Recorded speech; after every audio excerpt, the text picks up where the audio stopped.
boa tarde, boa noite a todos e todas que estão nos ouvindo ou nos vendo pela rede mundial de computadores, aqui no seu TV Segurança e Saúde no Trabalho.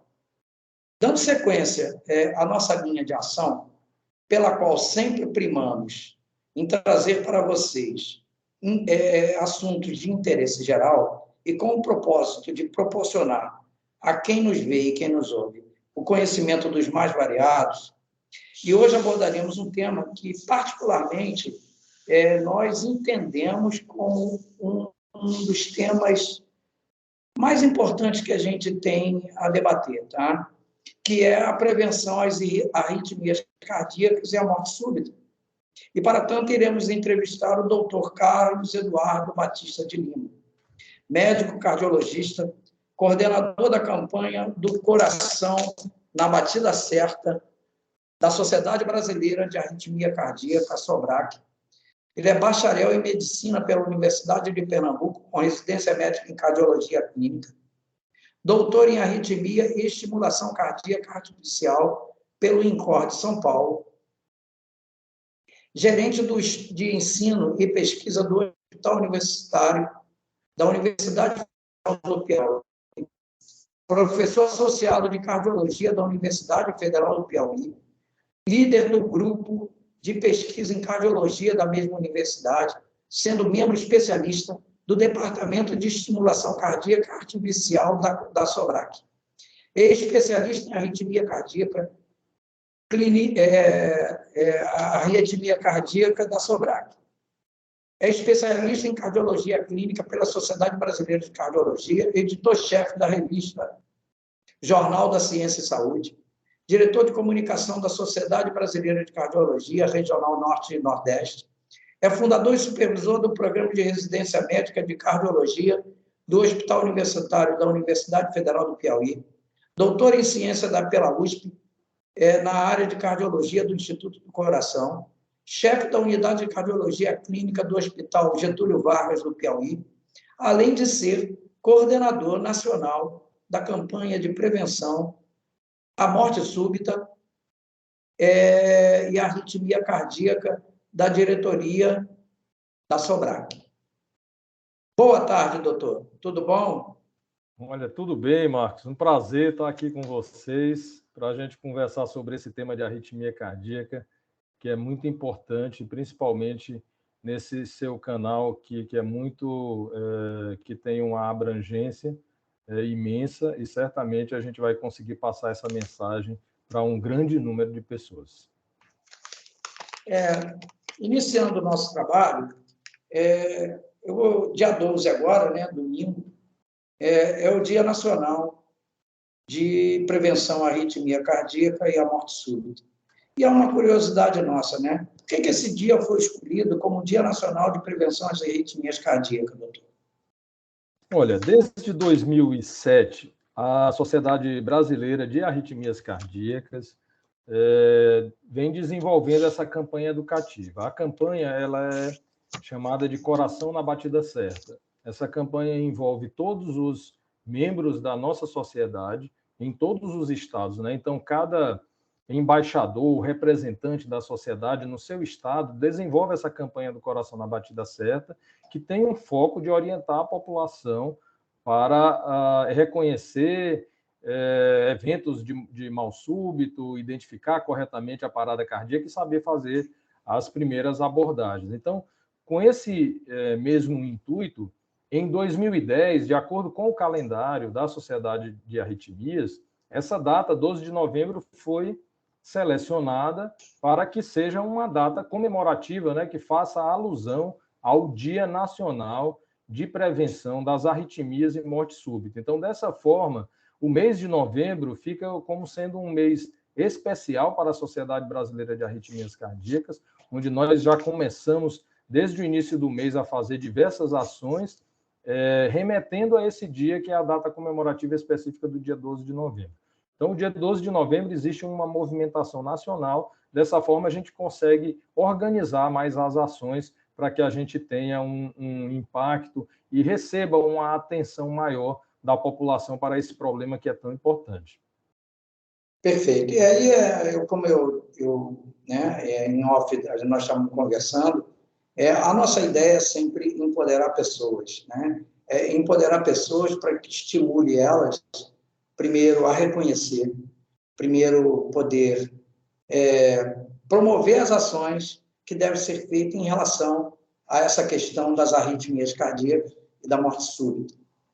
E o que, na verdade, né, nós podemos dizer que seria uma arritmia cardíaca. O que são as arritmias cardíacas, para que o nosso público leigo ele possa ter noção do que nós estamos falando? O que são, na verdade, as arritmias cardíacas? Então, nosso coração ele bate de maneira rítmica, como se fosse um relógio. Existe, inclusive, uma faixa de frequência cardíaca de normalidade. Por exemplo, se o coração está batendo entre 50 e 100 batimentos por minuto de maneira regular, esse coração está batendo numa frequência normal e ritmo normal. Mas se o nosso coração começa a bater de maneira irregular, fora do compasso, é chamado de arritmia. Agora, nós temos que identificar exatamente que tipo de arritmia é essa. As arritmias, elas podem ser benignas, não ter impacto clínico nenhum, ou não. Pode ser uma arritmia maligna, que pode ser até lenta, né, abaixo de 50 batimentos, ou acima de 100 batimentos, sendo as rápidas, que são as taquicardias. Então, precisa de um reconhecimento especializado para ter um diagnóstico mais preciso.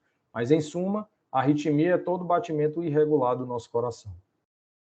Então, a gente pode dizer que as arritmias, né, e aí o nosso conhecimento é exatamente esse, né? As arritmias, elas podem ser arritmias chocáveis e não chocáveis, ou não tem uma relação? Tem. Aí já é um reconhecimento mais especializado. Por exemplo, tem arritmias que são consideradas os ritmos de parada cardíaca. Então, esses ritmos de parada cardíaca, existem 4 pilares principais, que é um ritmo tipo fibrilação ventricular ou taquicardia ventricular sem pulso. Esses 2 ritmos são ritmos que o choque do desfibrilador externo automático ou desfibrilador externo manual faz toda a diferença. Agora, quando o ritmo é de assistolia, isto é, uma linha apenas no batimento, não há qualquer registro de batimento cardíaco, é chamado de assistolia. E outro que é a dissociação eletromecânica. Então, é quando existe uma dissociação elétrica sem pulso, um ritmo que mesmo tendo o batimento elétrico, mas não tem pulso, é dissociação elétrica sem pulso. Então, esse batimento, ele não é chocável. Então, a sistolia e o batimento elétrico sem pulso também ele não é chocável. Fibrilação ventricular e taquicardia ventricular sem pulso são ritmos chocáveis. E o aparelho de DEA identifica essa condição automaticamente. É por isso que a legislação, estávamos conversando isso antes, por isso que a legislação lá, desde 2005, ela define que certos locais devem ter um desfibrilador externo automático e deve ter pessoas capacitadas para o uso desse desfibrilador para poder ser utilizado neste momento de que alguém tenha uma situação de que ele possa estar em parada cardiorrespiratória, e aí, nesse caso, seria o uso do DEA, correto? Correto, exatamente. Principalmente pensando pela necessidade de ter uma rapidez, né? Quanto mais rápido o atendimento vai ser, né? Então, por exemplo, se for um ritmo chocável e esse desfibrilador estiver próximo, ele vai chegar mais rápido. Então, quanto mais rápido houver o choque, que é o tratamento efetivo da arritmia, aumenta muito a chance de sobrevida da pessoa. E quais são esses sintomas das arritmias? Como é que o nosso público leigo ele vai poder reconhecer que alguém está sofrendo de arritmia se ele não tem um aparelho na mão, se ele não é um profissional de saúde, mas ele é um leigo? De que forma ele pode reconhecer que alguém possa estar em um quadro arrítmico que pode levar ele até a uma situação grave de um óbito? Como é que ele pode identificar esses sintomas? Então, Marcos, olha, é muito importante entender que todas as pessoas, independente da idade, devem ter alguma avaliação médica para saber se não nasceram com algum problema.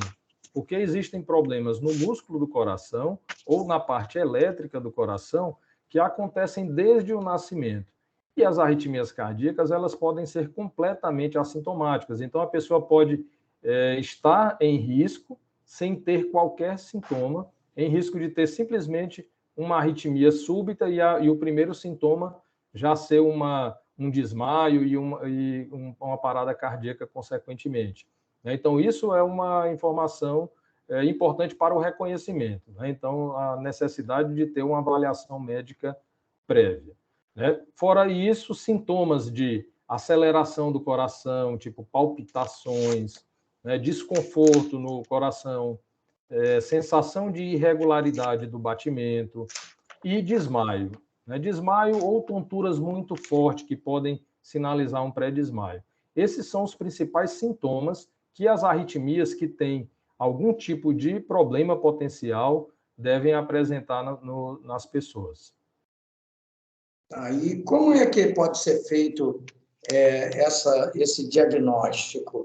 Esse diagnóstico, ele só é feito pelo médico, pelo profissional de saúde? Como é que é feito esse diagnóstico que se chega à conclusão de que essa pessoa está em arritmia cardíaca? Olha, Marcos, é interessante isso, né? Como as coisas estão evoluindo, já existem dispositivos que são disponibilizados comercialmente e são dispositivos teoricamente não médicos. Alguns têm aprovação de licença sanitária, tipo Anvisa ou FDA, nos Estados Unidos, no caso, né? Para utilizar, como os relógios inteligentes vestíveis, né? Smartwatches, que fazem diagnósticos automáticos de arritmia nas pessoas sem que tenha um profissional de saúde envolvido.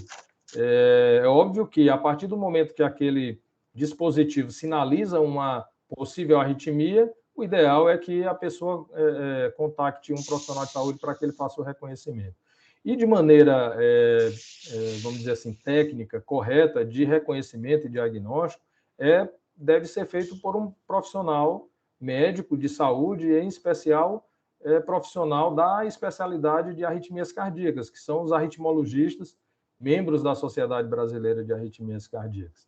Então, o reconhecimento é feito através do exame clínico, a própria avaliação médica, já com o uso do estetoscópio, que é uma ferramenta simples que todo profissional médico utiliza, e depois nós utilizamos de exames complementares, tipo eletrocardiograma, temos eletrocardiogramas que podem passar 24 horas com o paciente, são chamados exame de Holter ou exames de monitores implantáveis, Looper, etc. Tem diversas ferramentas que podem fazer o diagnóstico eletrocardiográfico de arritmias que podem aparecer de maneira intermitente.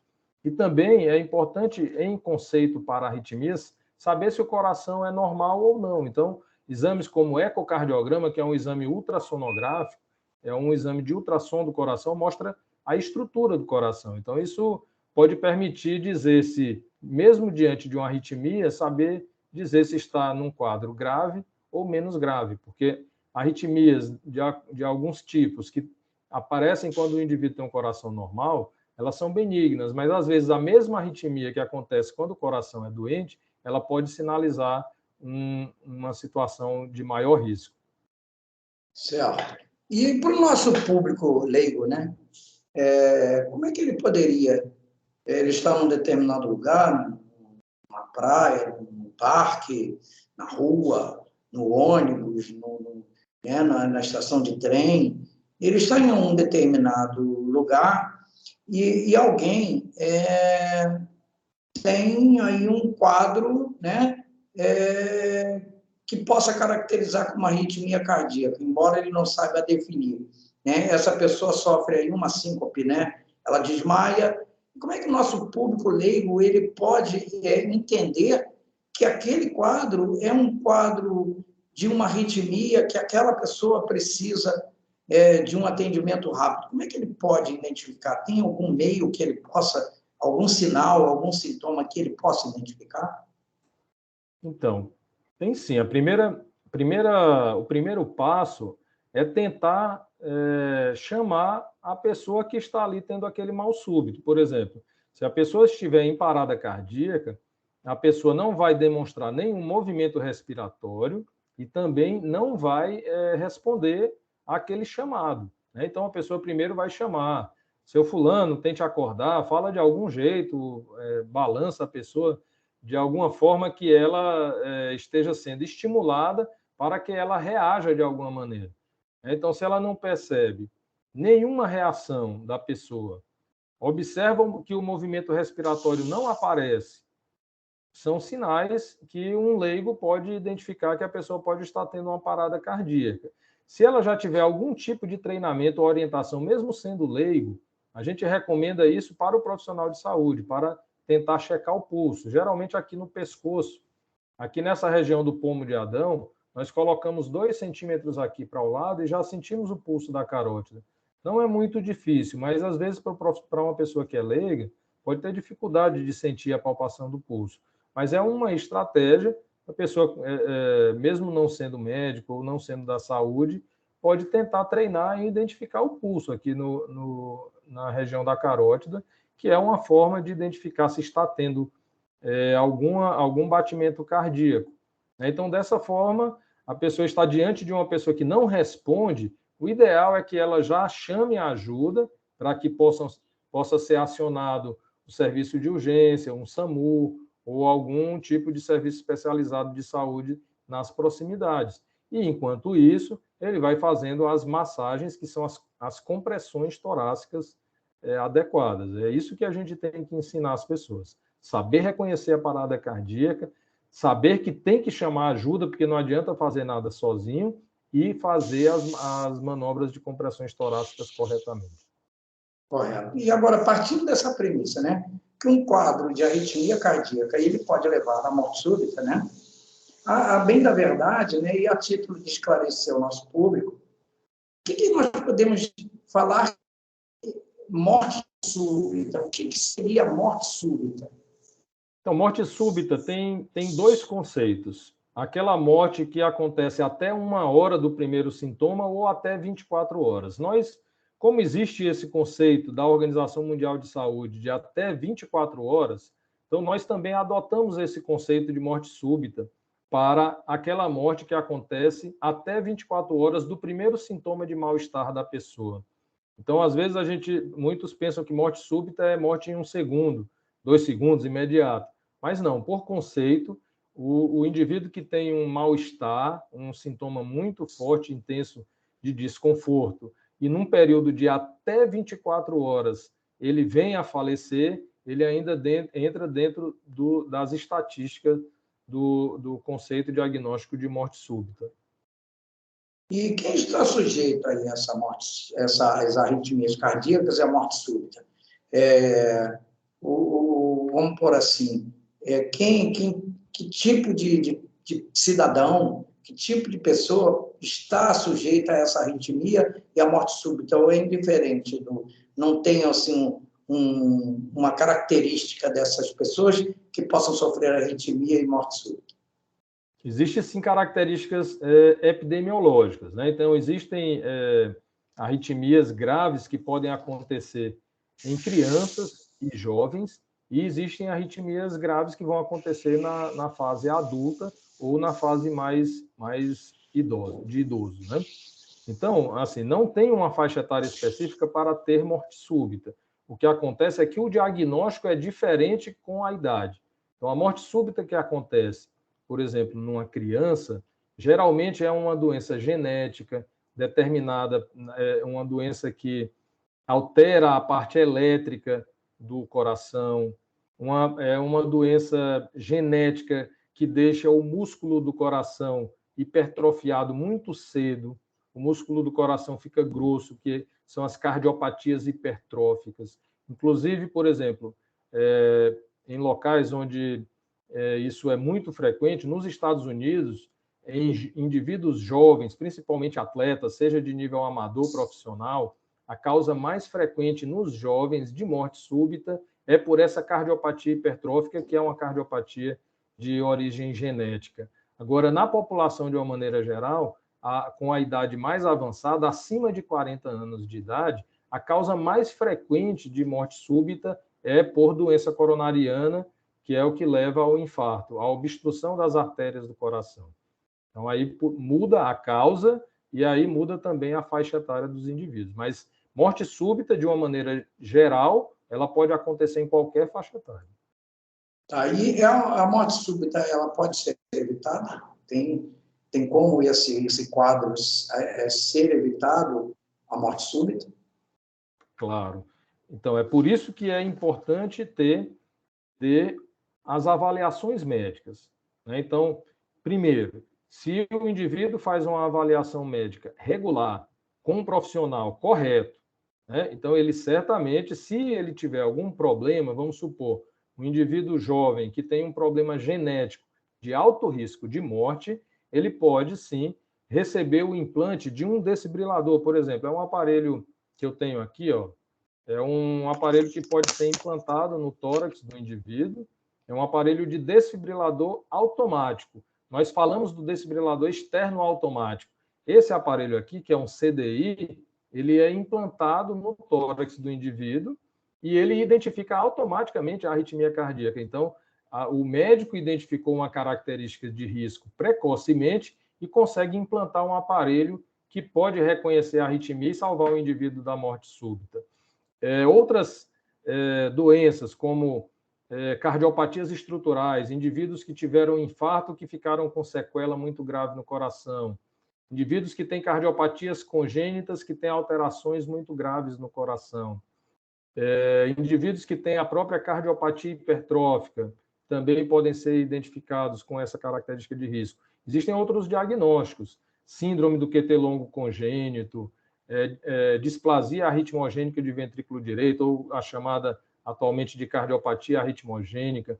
Então, assim, parece um diagnóstico de termo muito técnico, mas quando o indivíduo tem o problema, ele vai ouvir aqui, mesmo sendo leigo da população geral, ele vai se sentir incluído, certo? Então, essas pessoas que têm esses diagnósticos, eles podem ter a sua morte prevenida através de um implante de um cardiodesfibrilador implantável, quando bem indicado, recomendado para cada caso. E quando analisamos a doença cardíaca que pode acontecer ao longo da vida, aí a gente tem que olhar para os hábitos individuais de cada um. Por exemplo, acima dos 40 anos, já a principal causa de morte vai estar relacionada à doença aterosclerótica, a formação de placas de gorduras nas artérias e ao infarto do miocárdio. Então, se o indivíduo tem hábitos saudáveis, ele vai diminuir a chance de ter infarto. Por exemplo, alimentação saudável, evitar a obesidade, evitar o tabagismo, e ter um bom trabalho, ter um bom relacionamento familiar, diminuir o estresse, né? Tem uma série de variáveis, né? A nossa vida ela é multifatorial. Então, assim, a gente tem que procurar viver bem, procurar viver com saúde e evitar ter doença. E se tiver doença, pode ir ao médico e o médico vai identificar, mesmo que teve um infarto, ficou com uma cardiopatia grave, pode ser que, em alguns casos, ele possa ter indicação de receber o implante do CDI, que é esse aparelho que eu demonstro aqui de novo para vocês, mesmo na idade adulta ou idoso, pode receber um CDI e ter a morte súbita prevenida.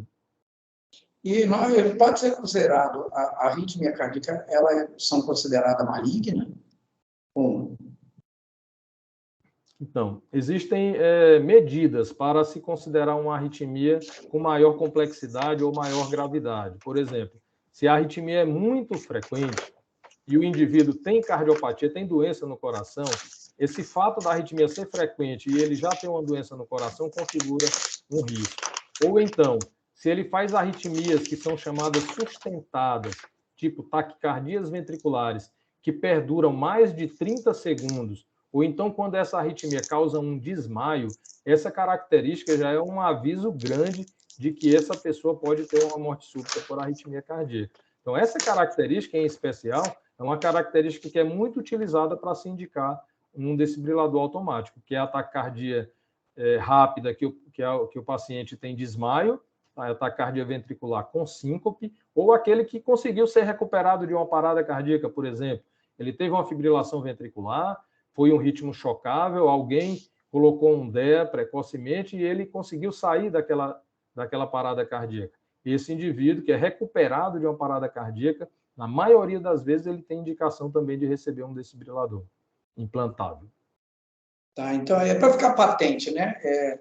Embora a gente já tenha falado aqui, né, nessa questão, mas para que isso fique bem frisado, quando uma pessoa presencia alguém em um quadro de mal súbito, como ela deve ser, a conduta que ela deve tomar nesse atendimento, isso feito pelo leigo. Qual é a conduta que ele vai ter na via pública, no clube, na praia, na floresta, onde ele estiver, ele presencia e ele conseguiu já identificar que aquela pessoa está num quadro de mal súbito, ou ela está num quadro arrítmico. Qual é a conduta que ela deve tomar, o que ela deve fazer neste momento? Olha, Marcos, você tocou num ponto muito importante, e nunca é repetitivo, né? É sempre importante a gente frisar diversos aspectos. Por exemplo, você sinalizou a possibilidade dele identificar uma pessoa com mal súbito numa via pública. A primeira conduta que ele tem que pensar é na segurança própria dele. Por exemplo, às vezes, aquele mal súbito aconteceu numa BR, ou aconteceu numa rua de carros em alta velocidade. Então, ele não pode simplesmente correr para cima do indivíduo e tentar salvar e entrar no meio de uma via de alta velocidade de carros, né? Então, o primeiro passo é ele olhar aquele ambiente e ter certeza de que ele vai estar seguro para socorrer aquela vítima. Depois, ele vai até a vítima e tenta chamar a vítima para ver se a vítima reage de alguma forma. Se ela não reage ao chamado, ela vai ter que observar se a vítima tem movimento respiratório. Observa se ela está respirando. Se ela tem a percepção de que a pessoa não respira, ela deve ir chamar a ajuda. Né? Reforço de novo aquela frase de que sozinho não conseguimos fazer nada. Então, a pessoa tem que chamar a ajuda, a primeira pessoa que estiver do lado, ela se comunica e pede para aquela pessoa ir chamar o serviço especializado. Ou se ela estiver sozinha e tiver um smartphone, a maioria das pessoas atualmente tem um telefone celular, pode usar o telefone celular, sim, para acionar o SAMU. O número 192 é um número nacional e ele pode usar ali, deixar o celular no Viva Voz, ligando para o SAMU, enquanto começa já as manobras de compressão torácica para que esse indivíduo tenha maior chance de sobrevida. Eu penso que seria isso. Esses seriam os primeiros passos, né? Pensar simplesmente, primeiramente, na sua segurança pessoal ou da equipe que estiver envolvida, reconhecer a parada cardíaca de verdade, chamar a ajuda e começar as manobras de compressão torácica. Isso certamente aumenta muito a chance de sobrevida da pessoa que está diante de um mal súbito. Quer dizer que, então, nesse caso aí, nós podemos dizer que é vital e importante que o leigo seja capacitado para fazer o atendimento a alguém em um quadro arrítmico ou um quadro de mal súbito, para que ele possa dar uma sobrevida a essa pessoa, né? Claro. Então, esse conhecimento é vital, né? Eu penso que talvez a gente precise até pensar em estratégias de simplificar mais. Diz, olha, o que a gente vai ensinar as pessoas? Olha, nós vamos te ensinar a fazer compressão do tórax. Só isso, falar uma frase apenas, para que a pessoa se assuste menos. Diz, olha, você vai atender uma pessoa, ela já se sente assim menos capaz. Diz, olha, eu não tenho capacidade para fazer atendimento. Né? Diz, olha, você não vai fazer atendimento nenhum. Você vai fazer a compressão do tórax. É somente isso que precisa fazer, porque outra dúvida que se tem também muito frequente é com relação a fazer a respiração boca a boca. Muitas pessoas têm muito receio, dizem, olha, não sei do que a pessoa morreu, o que foi que aconteceu, a pessoa não conhece aquele indivíduo e tem receio de se contaminar com as secreções do próprio paciente, né? Ou até mesmo critérios pessoais de higiene, né? Então, já está bem definido que no momento de atendimento básico, não é necessário fazer a respiração boca a boca. O ideal é simplesmente fazer a compressão torácica até que o atendimento especializado chegue. Então, por isso que eu reforço. Frase única. Estamos orientando a população a fazer compressão do tórax de uma pessoa que está passando por um mal súbito. Correto. Doutor, eu estou tendo problema no computador aqui, eu só vou dar uma desligada nele e a gente volta aqui para continuar nossa entrevista, tá ok? Tudo bem.